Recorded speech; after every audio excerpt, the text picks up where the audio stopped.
Hey there, Robert Ferringo with Doc Sports.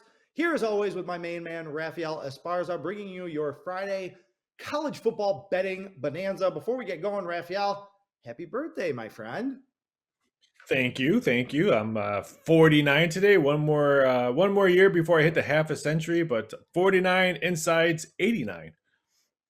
That's why you like the 49ers in our NFL video, which if you haven't watched that yet, be sure to check out our NFL football betting bonanza, as well as all the other videos available on our YouTube channel from the variety of Doc Sports handicappers.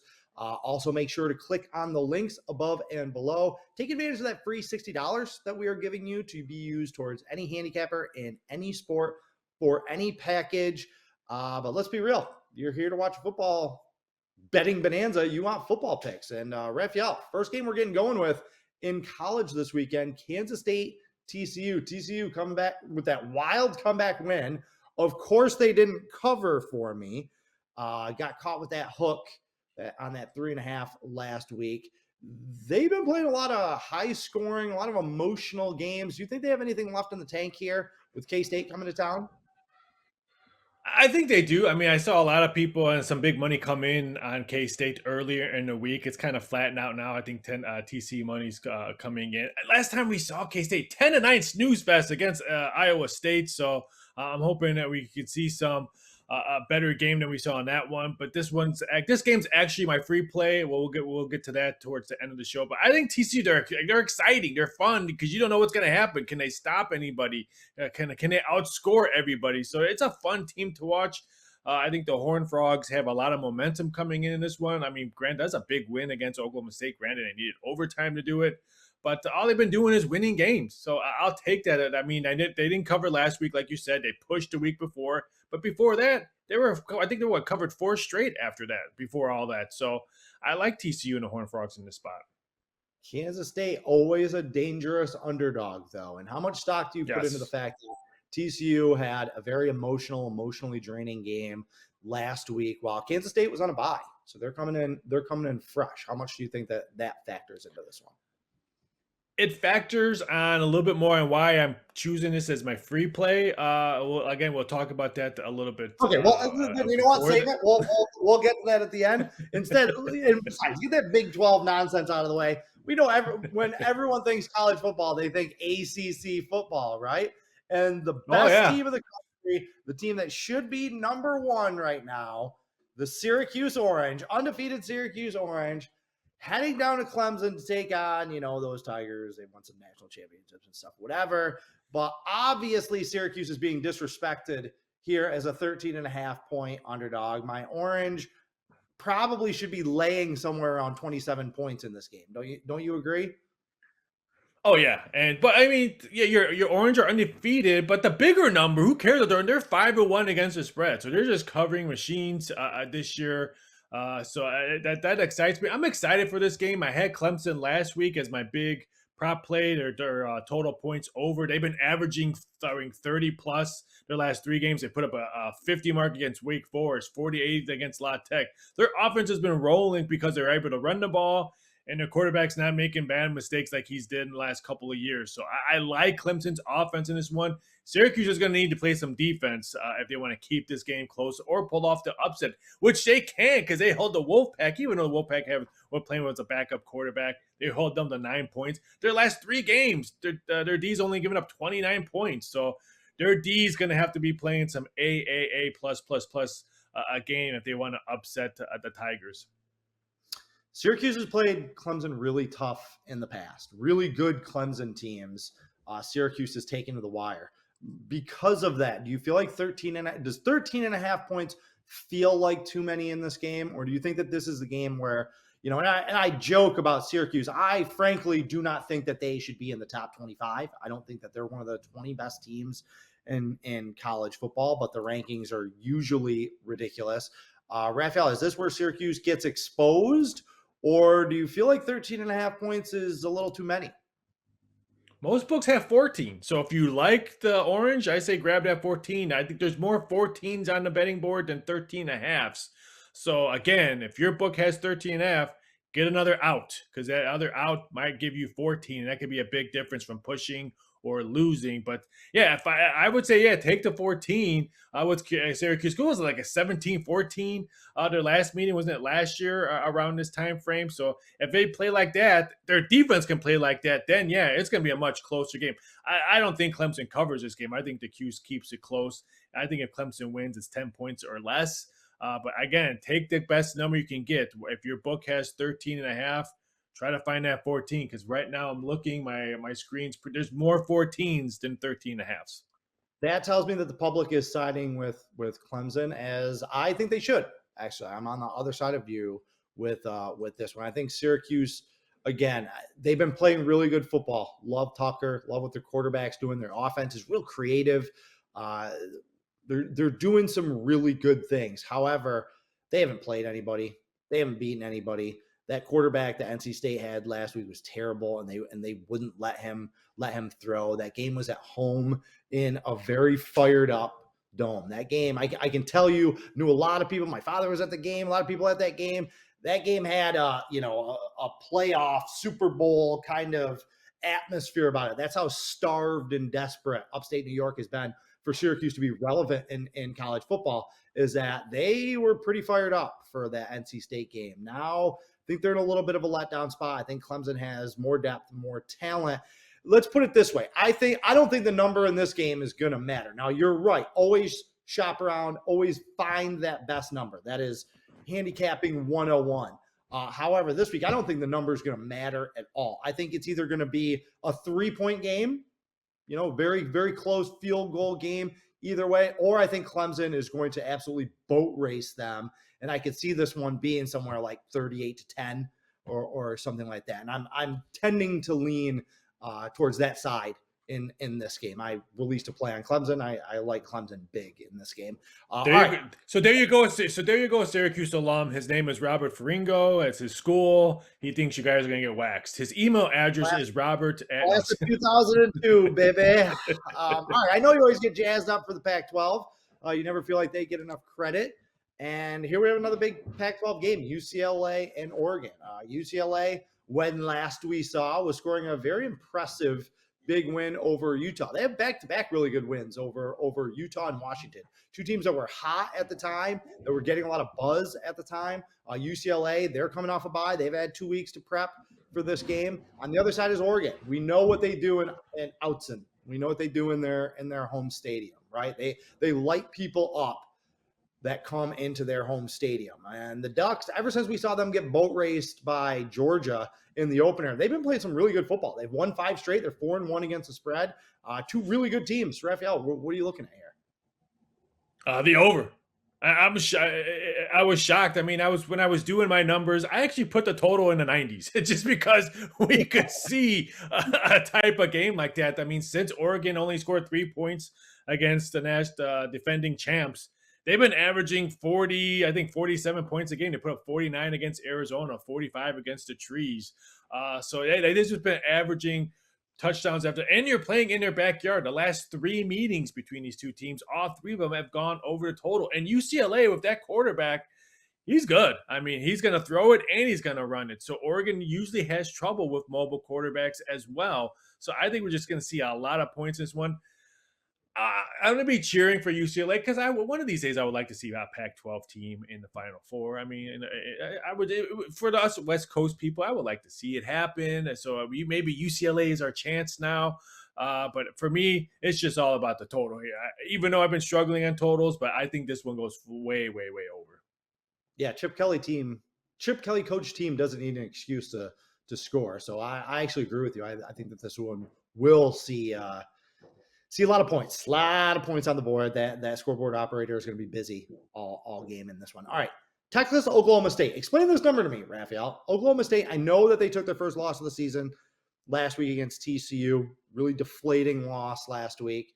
But Texas is favored on the road in this game against another top 20 team. Something doesn't seem right. And not only is Texas favored, this number's been going up all week. It opened at 4.5.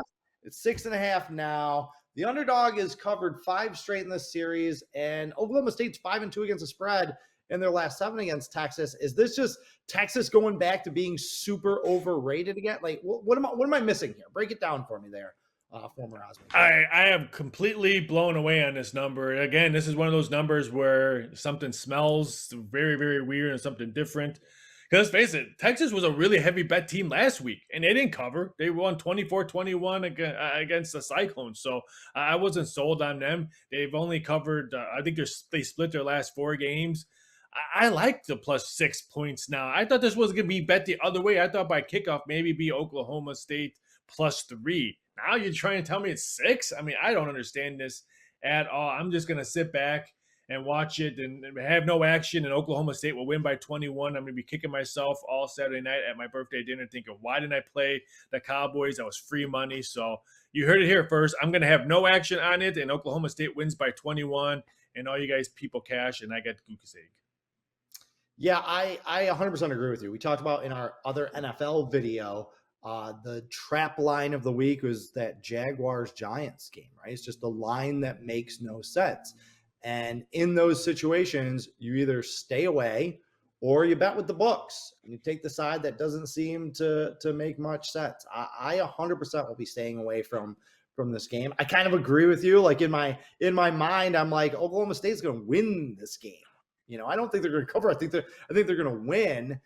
Why are they home underdogs here? But it makes so little sense that for me, the only choice is stay away, see if the books got it right. If they didn't, if Oklahoma State wins, easily covers, something like that, then we know, okay, Texas is back to that super overvalued stage like Florida State and Miami and those teams. And we can use that information to make money betting against Texas down the line. But this isn't the place where I want to make a stand. All right. Going back into the SEC country, another line that really jumps out at you. We have LSU, unranked LSU, right in your backyard down there in the bayou, Raphael. They are favored over top 10 Ole Miss. What do you make of this? Please, Ole Miss Rebels win. Please, Ole Miss Rebels play like Tennessee played in Baton Rouge so I can laugh and say, hey, Tulane still has the best record in the state. That is my goal when this game is over. That is my goal on Sunday. That is my goal on Monday when I do a lot of media here up in the States. So that is my goal. Is it going to happen? No, I'm actually a little blown away in how much LSU improves week after week after week. I don't know if they're maybe playing better. The schemes are fitting in. The new head coaches are starting to get in. The players are starting to get active with the play calling.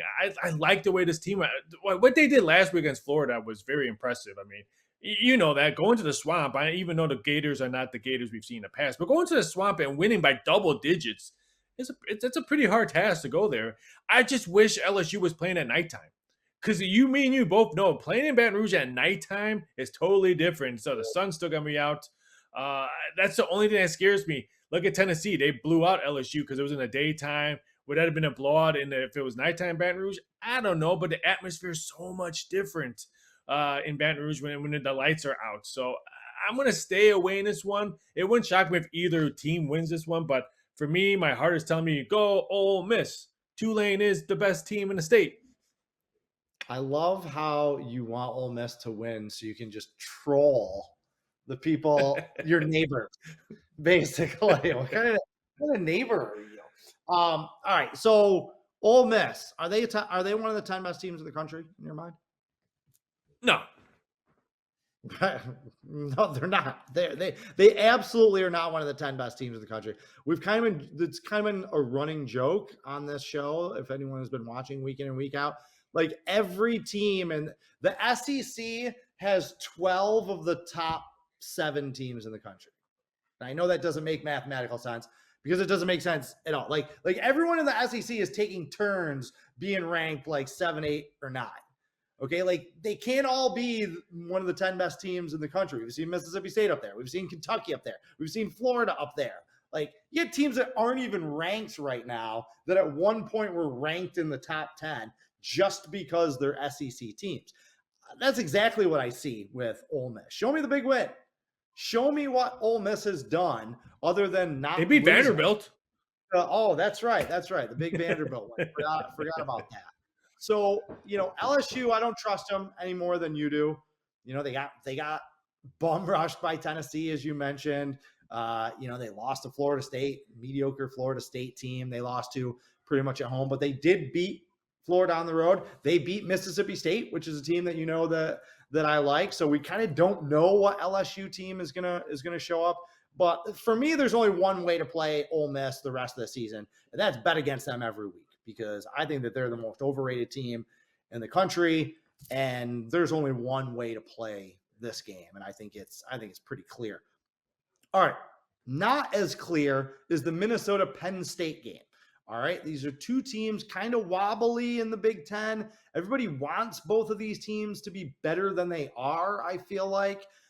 Only a 4-point spread in Happy Valley. Penn State coming off. They got their bell rung last week pretty hard by Michigan, and they have to play Ohio State next week. So they're caught in that letdown look ahead situation. In the meantime, you got Minnesota coming into Happy Valley. Tanner Morgan, their quarterback, has been banged up and ineffective. Raphael, do you have any update on Minnesota's quarterback status, and just how do you see this game breaking down?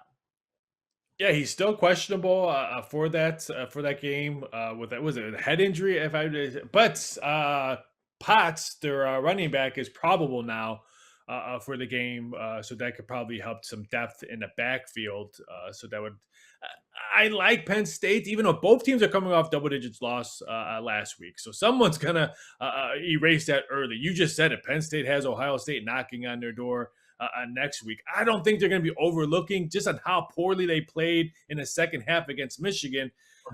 I don't see that. I don't see that overlook game just because Minnesota is in your backyard. I think they would want to go into that game with the win underneath their belt to go play Ohio State. That's why I lean towards Penn State with the all white out evening game. That's a tough place to play. Again, at nighttime when it's all white out, it's like a tough place to steal a game. Ask Ohio State many years. They go there, it's the white out, and somehow Penn State gets a miracle and they win or cover. I like Penn State in this spot. Yeah, I mean, losing at Michigan to a very good top 5 legit Michigan team is not the same as getting lit up by Illinois like Minnesota did. Now, Illinois off to a great start. They far superseded anyone's expectations. I'm not trying to demean what type of football team Illinois is, but Penn State losing to Michigan, kind of forgivable. Minnesota just getting demolished, really, getting run over by Illinois, not so much. Do you kind of agree with that? That kind of all losses aren't created equal type of thing? Yeah, and let's face it, Minnesota comes in this game not just losing last week and demolished by Illinois, but they got pretty much demolished by Purdue, especially in the second half. Purdue came out and ran all over them in the second half. So I agree with you. I mean, they beat Michigan State at Michigan State. That's the Michigan State team's not the same team we've seen in the past. Ooh, they beat Colorado. Beating the Buffs these days is not a hard task. Losing back-to-back games and how they lost is the reason why I like the Nittany Lions at nighttime with the all white out. Yeah, I'm 100% with you on this one. I thought this number should have been closer to 7. I still have kind of an irrational belief in Penn State. They're not as good as I thought they were going to be. But I still like their quarterback. I still like a lot of the things that this team is capable of. I see a double-digit win here. All right, Raphael, can't let you go without giving away a free play. And we're talking about Big Ten. We're talking about Minnesota, Penn State. Raphael, I can't believe that I waited this long to mention it. Doc's Big Ten Game of the Year is this weekend. This is the biggest play on our site. One of the biggest bets in America is being made this week. Doc's Big Ten Game of the Year. It once won 19 straight years. From 1975 to 1993, Doc's Big Ten Game of the Year won every single year. Okay, wrap your mind around that. And while they're wrapping their mind around that, Raphael, why don't you hit them up with a little free pick for me, huh? Yeah, it's one of the games we just talked to earlier, K-State, TCU. Give me the under, because you said K-State is a scrappy team, especially as an underdog. Their last, I think, 5 meetings, all 5 of them have gone under the total. K-State's going to want to run the ball, keep that high-powered TCU offense on the sidelines watching. I thought the total would have been around a 51, 52. It's 54.5. This total opened up at 59 over the summer. So if you had that 59, I wish I had that 59 because it'd been a great middle spot if you had that. I just think the total will probably continue to come down. on the spot. I didn't think K-State is a live underdog on this shot just because you said it. TCU's been playing some very emotional games, come from behind wins that they had. Could they be gassed out? I like K-State's, but I also like the under with more value on it. Give me the under at 54.5. All right, Raphael, in honor of your 49th birthday, I have 49 free plays that I'm about to give out to all of our listeners. Are you ready? Just sit back and enjoy. No, just kidding. I got one. The Charlotte 49ers, is that what you're playing this weekend? Or it's kind of a cheat because I already mentioned that I like this, but I like Clemson. Listen, I'm very excited for Syracuse, for all upstate New York. I'm glad they're playing well. He's an alumni, people. Dino Babers just keeping that job, man. He's just going to keep cashing those checks. They're going to go 2-10 again next year. But, in the meantime, they have a reason to be excited and a right to be excited. And I'm happy for them, but I think they're going to be exposed. This Clemson team, we bet them last week and they won. They just seem undervalued. It's like people are forgetting about them. They're not talking about them the way that they are Ohio State and Georgia and Alabama. Clemson's a powerhouse, man. They are a powerhouse. It's nothing but 5 stars on both sides of the ball. I think offensively, they're going to run the ball down Syracuse's throat. Take a look at Syracuse's nose tackle. If you watch any of that game, number 45, look at their nose tackle. He's like 220 pounds. Like, it just doesn't make any sense that Syracuse is gonna stand up to them. Winning in the Dome against a third-string backup quarterback last week is one thing. Going down to Clemson and getting a win, that's something completely different. Again, I got this one around 38-10 for Clemson. So, all right, Raphael, any last thoughts? It's your birthday. I'll give you the last word. No, just it should be a very, very fun Saturday. And I know there's a football, but don't forget UFC 280 is also on Saturday in the afternoon. The main event will go around 4 or 5 o'clock, so you can watch football and UFC over in Abu Dhabi. So UFC 280, but it's how it is. I not disrespect for baseball. I'm gonna end up with a winning baseball season, but could baseball hurry up and end? Because you know what's right around the corner? College basketball is around the corner. I need a sport to end before another sport begins. So college basketball is just around the corner. NBA tipped off. NHL's dropped the puck. CFL playoffs are 2 weeks away. So baseball, you had your fun, Sean. Go away because I need another sport to end before college basketball starts. Yep. Thanks for the cash, baseball, but it's time to go. I'm with you 100%. I want it to end just because there's no value. These games, there's no value in this. Like, it's coin flip every night. Like, who's going to win? I don't know who's going to win. Like, there's no edge or advantage. There's no motivational or situational edge here. Like, there's no money in it. So just get out of the way. All right, we'll get out of your way right now. Thanks for your time, folks. Be sure to go over to Doc Sports and check us out. Until next time, Carpe Diem and good luck.